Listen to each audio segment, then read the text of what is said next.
loolu moo tax pour man comme amuñu ay Sabaly dugul pour ñu am vitesse ak ay centre Habib mooy jëkk a jouer pour dem nekk pivot bi ñu soxla pour delloo gars yi bali mais ci foofu encore on peut dire que Pape a été frileux waroon na mun a bousculer ji waa ji bi ñu égaliser ñun parce que ñoom moment bi ñu dugalee but ils sont dans un ci benn euphorie ak temps fort mais ñu am chance Ibrahima Mbaye à lui seul il va amener le but parce que fa mu jógee Médiane sëgg ne man aw ma jot man damay dem ça il fallait le faire donc bi mu ko defee ba Congolais yi xam tiitaat ne attention ñii ñu ngi ñor suñu kaw je pense que moment boobu bu andi woon Sabaly andi Chérif dara mun na xew mais bon il a été prudent bëggul dafa bëggul vexer cadre yi dafa gestion de groupe d'habitude vous me dites non équilibre am la bëgg sauvegarder parce que aussi c'est un championnat qu'on joue du match de coupe boo xam ne boo gañewul tey nga dee su gisee Congolais ni ñu taxawee xam ne tey dañu ñëw ñii doo leen dërëjee il faut aussi être prudent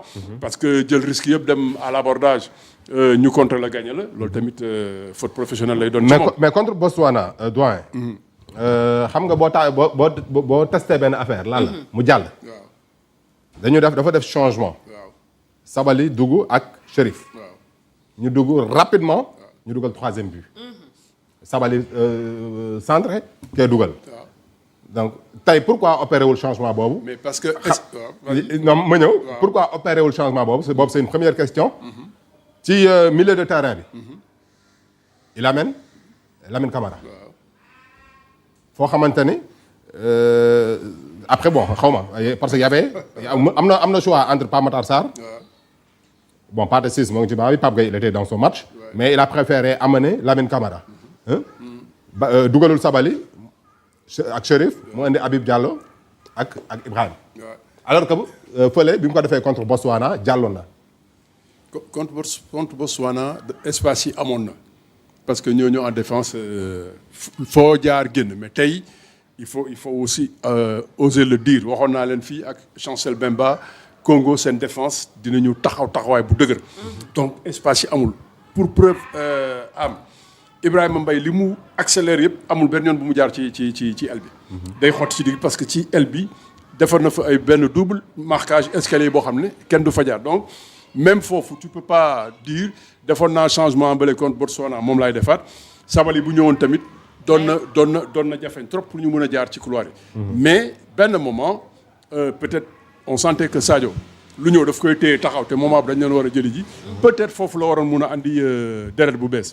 mais le souci d'équilibre Pape Gueye am na carton Pape Gueye après effort yaa ngi metti il fallait apporter du 109. Ça fait 2 fois qu'il amène Lamine Camara mais lui aussi ses rentrées sont voilà très très moyennes. Peut-être que suba dina xaar mais bon il faut pas chercher à plaire pour le moment daal équipe am mu ngi dox nii Pape Matar na xaar bësam dina jot. keneen bësam dina jot parce qu'en attendant la paire Gana Pape Gueye. moi je pense que malgré tey opposition bi ñu am. ils n'ont pas eu de difficultés ils se sont même permis ñoom ñëpp chaque fois di bokk yi di fekkee ji ça veut dire qu'ils maîtrisent bien le sujet. alors bëgg a rebondir mooy su ma déggee sa raisonnement mooy que coach bi actuellement dafa nekk ci compétition match par match. parce que dem naa ba ci fin match bi j'ai senti que ni. Congo dafa mel ni nul bi sax mujj gi moom la moo ko gënaloon. donc ci logique boobu lañ nekkoon soit ñu nul waaye défaite lañ doon bañ. Sénégal aussi soit ñu nul mais défaite lañ doon bañ. donc ñoom ñaar ñëpp ci logique boobu lañ nekk on a une impression que ni dañu nekk di préparer yeneen match yi des. maanaam kii compétition bi lii moo ci objectif am.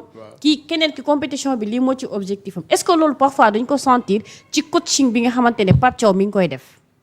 ci coaching moom loolu nga wax. Congolais ñoo gënoon nekk ci logique boobu. parce que ñoom vraiment Sénégal sonal na leen donc suñu góorgóorloo ba ci match bi. ci finalu poule bi ñàkkuñu ñoom pour ñoom gagné nañ mais moi je pense que fii ci ñun ñoo perdre 2 points parce que première période bi ñuy def maîtriser ko mun leen dox seen kaw jouer ci seen camp ñun sortir avec un nul mënuñu ci satisfaire mieux maintenant su fekkee nag fait de match tax na benn moment waa ji fippu siggi génnee boppam am chance dugal le but jiital la mais loo mën a def mooy rapidement régulariser loolu dellu si après nag benn moment Pape dafa Congo bi du Congo boo xam ne da nga koy waaxu. donc bu mu xamee ne doo ko waaxu mu ne ok gars c'est pas grave tey lii la ñu mun a am nañu jël lii suñu goal différence arrangé ñu jiitu. malheureusement nag ça va nous obliger troisième journée bi nga jouer match bu metti alors que mënoon na nekk match bu quasiment tranquille. nga xamante ne sa qualification c'est déjà acté. non qualification bi am na mais ñun joué wuñu qualification. nous on cherche à être premier de la poule. pour déstanger pour nekk ci tableau bi nga xam ne moom la gars yi xayma ne moo gën a. effectivement parce que bu dee jëluñu première dañu nar a déplacé wu jóge waa Tanger. soit ñu dem non seulement da ngay déplacé wu mais da ngay dem ci tableau Maroc. da ngay dem tableau marocain. tableau Maroc fa la Algérie nekk. fa la Côte d'Ivoire nekk. premier daal moo gën a wóor. doyen une question des internautes. Sadio Mané est-ce aujourd'hui physiquement il doit finir un match. 90 minutes aussi loolu aussi c'est une question parce que mu ngi ñëwaat sànq ba léegi. ñu ci bari ñu ngi wax que ni il devait sortir bi ñu duggee 70e 75e minutes. mais est-ce que aujourd'hui yow. xam-xam bi nga am ci football ak ni nga comprendre équipe nationale Sénégal bi est-ce que aujourd'hui c'est logique que Sadio Mané puisse jouer 90 minutes ba jeex tàkk. je pense que mënoon na génn parce qu'il a fait un match plus que correct. pendant 60 minutes 70 minutes il a été bon sauf que benn moment. automatisme yi dina manquer et tout mais normalement comme je dis papa a voulu être trop prudent mais foofu su pap ñeme woon tuuti après but bi après 70e Ibrahima Mbaye ñëw ñu andiwaat vitesse foofu mun na génne Sadio parce que après mais prudence bu ëpp bi dañu nar a porter préjudice en fait voilà parce que xam nga olof li muy wax certes doo nangu jël trop doo def nangu jël risque yu bëri mais parfois tamit match bu laajee nga risqué ne serait-ce que pour nga mën a am victoire tamit bañuñu loolu. oui mais tey am victoire bi c'était pas dessiné c'était pas clair non Congo li mu. li mu teg c'est vrai loolu moom dañ koy nangu doyen ñun benn moment le temps ñuy xam naka la ñu def en deuxième mi-temps. on peut prendre un deuxième but. te bu boobaa doon na gën a metti parce que. Congo bi nga waxoon naa ne Congo bi nga daboon. fekk mu mën a la 2-0. seeni tànk feesul woon. jamono yooyu. joueurs yu bëri amaguñu woon club joué wuñu même Chancel Bemba bii Lille joxagu ko woon fenêtre donc ñoom ñëpp ils avaient à peu près seen engouement ak seen euphorie ak seen xadar mais physiquement dès que attanuñu woon 90 minutes à haute intensité. mais diggante boobu ñu leen gagné seen dëkk. ak léegi ils ont livré beaucoup de matchs seen joueurs yi ñu ngi compétir.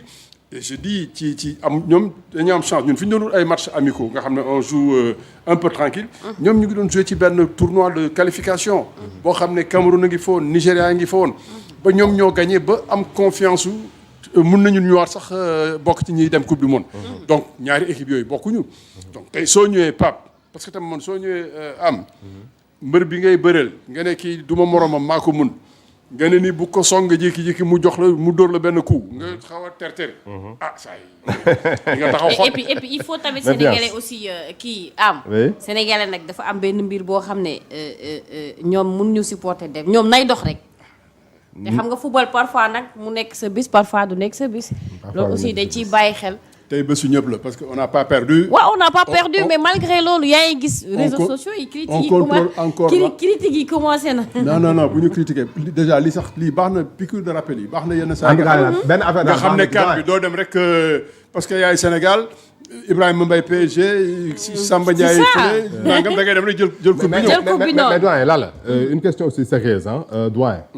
ñu ngi wax Elimane Ismaël Sarr Ibrahima Mbaye mais attaquant.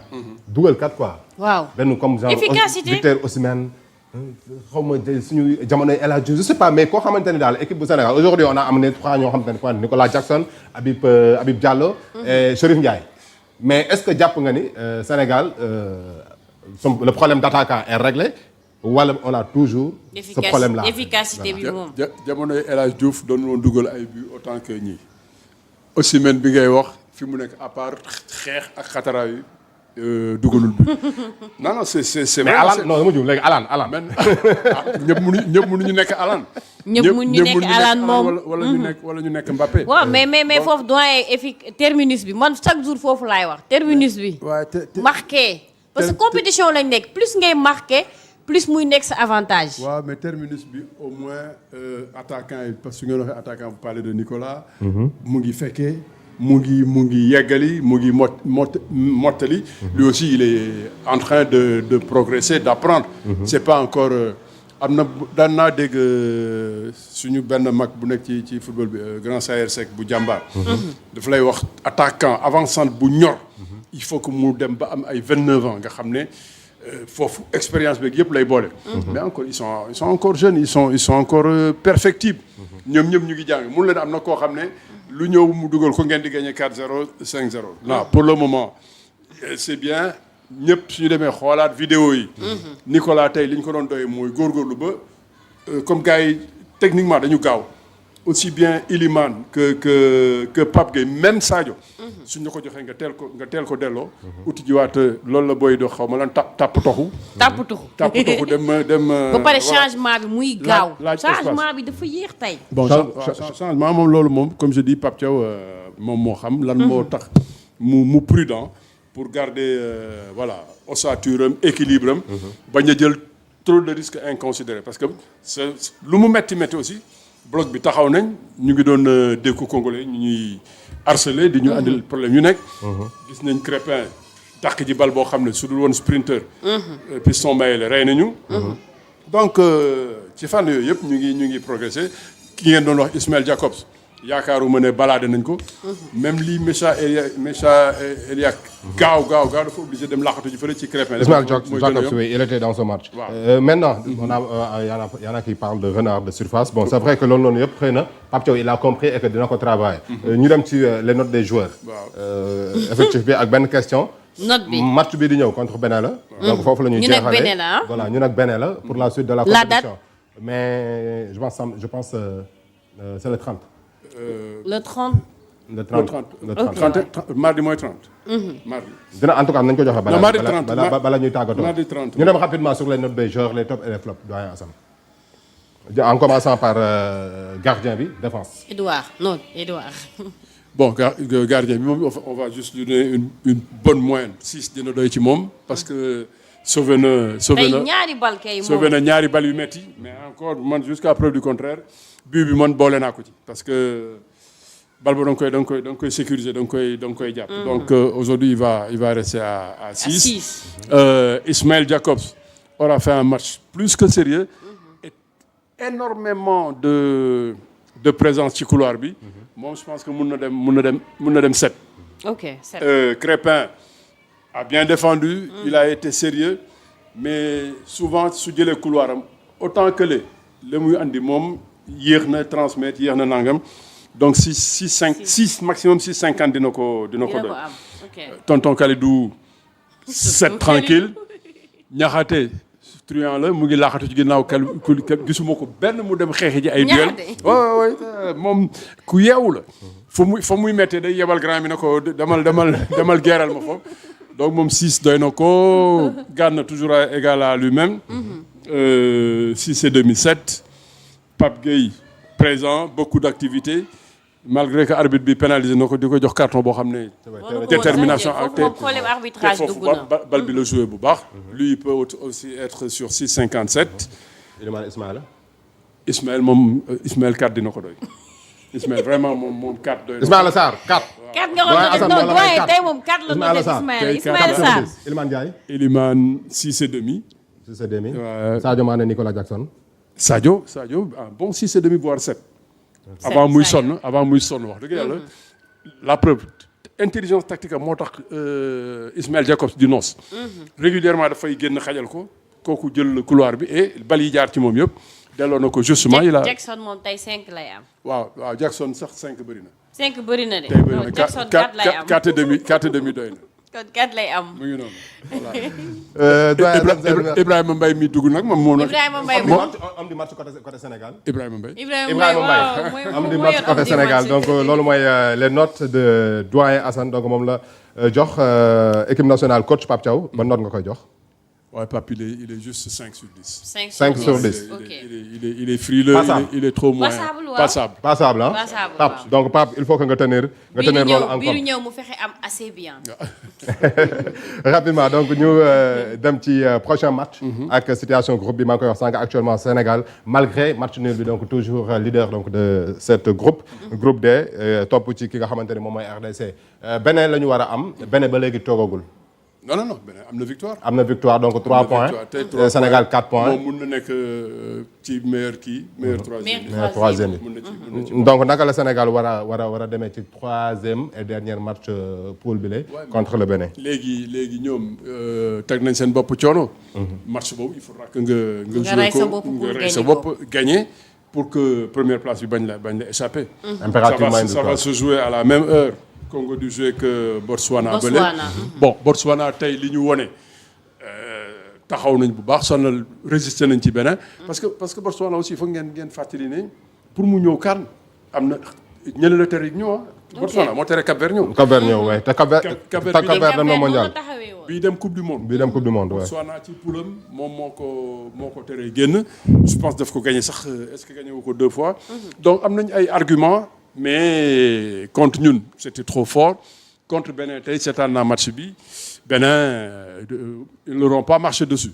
donc seen match ñoom tam contre RDC ce sera un bon match ñun daal mën nañu régler suñu problème. wanewaat suñu mérite comme li ngeen bëgg teel a andi vitesse teel a andi percussion gagner leen et puis contrôler première place bi.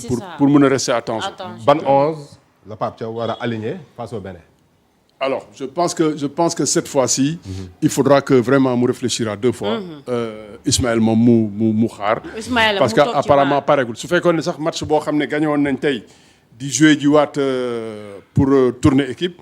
mun na commencer mais là je peux être mun naa d'accord ak yéen. pour que cette fois-ci. donc tey moom am naa raison. prochain match. Ismaël Sarr ci banc bi Ismaël ci banc bi. milieu de terrain bi. peut-être ñu yokk fa kenn. peut-être ñu yokkal leen fa Pape Matar Sarr. Pape Matar Sarr ok. il est temps ñu xool aussi Pape Matar Sarr Iliman dem ci benn couloir Sadio dem ci benn couloir et puis. ñu xool à l'attaque kan départ parce que essayé nañ ñoom ñett ñëpp. waaw ñoom ñett ñëpp essayé nañ leen donc face au Bénin. kan mooy parce que benn moment comme Iliman da doon nekk électron libre. ndax forcément Ismaël muy joué. Iliman day ñëw ci côté ñu andi benn milieu à 3. bu solide Pape Matar mun nay fekkee ji Pape Gueye mun nay fekkee ji. qu'on soit solide et sérieux pour teel a gagner Bénin soo ko teelee réglé à ce moment là tu peux encore amener les petites flèches xool ba xam entre voilà Sabali teel a dugg ak Chérif ñëw ñu xool parce que foofu forcément dina am espace tey moom couloir yi kenn à part Jacobs benn attaquant presque centré wul waaw donc loolu mooy liste bi ñuy xaar pour mardi prochain donc troisième match du Sénégal ce sera face au Bénin je pense que l'essentiel a été dit donc ce qu'on retient match nul la 1-1 même Maroc bi nga xamante ni dañ ko doon xaar Maroc dafa match nul contre le Mali donc Sénégal donc lii nekkul Sénégal rek moo am